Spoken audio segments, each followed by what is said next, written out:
आज का सुसमाचार। ईश्वर के राज्य के लिए उत्सुकता।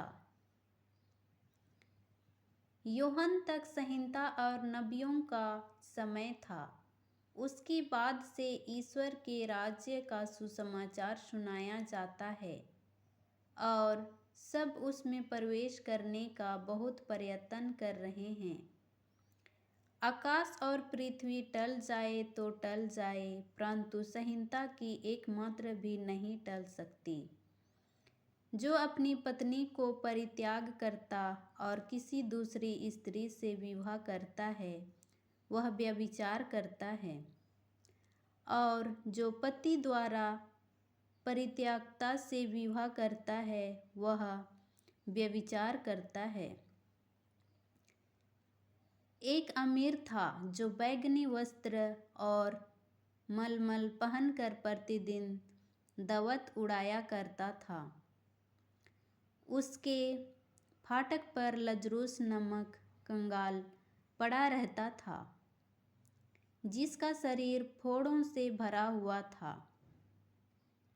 वह अमीर की मेज की जूठन से अपनी भूख मिटाने के लिए तरसता था, और कुत्ते आकर उसके फोड़े चाटा करते थे।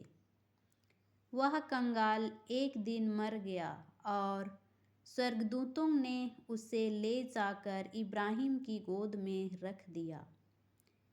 अमीर भी मरा और दफनाया गया। उसने अधोलोक में यातनाएं सहते हुए अपनी आंखें ऊपर उठाकर दूर ही से इब्राहिम को देखा और उसकी गोद में लजरूस को भी।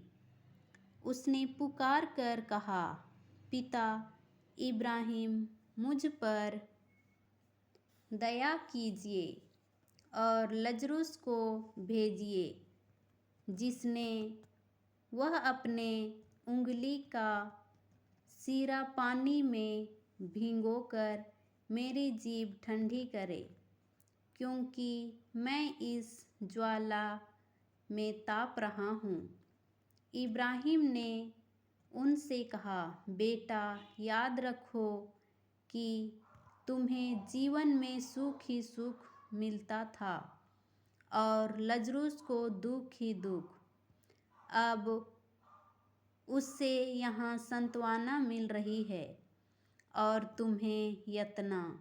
इसके अतिरिक्त हमारे और तुम्हारे बीच एक भारी गर्त अवस्थित है, इसलिए यदि कोई तुम्हारे पास जाना भी चाहे तो वह नहीं जा सकता, और कोई भी वहाँ से इस पार नहीं आ सकता।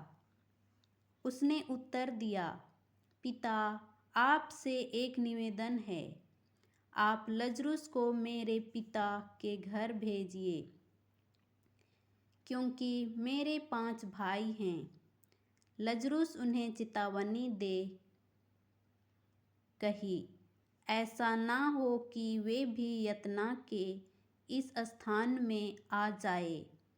इब्राहिम ने उनसे कहा, मूसा और नबियों की पुस्तक उसके पास है, वे उनकी सुने।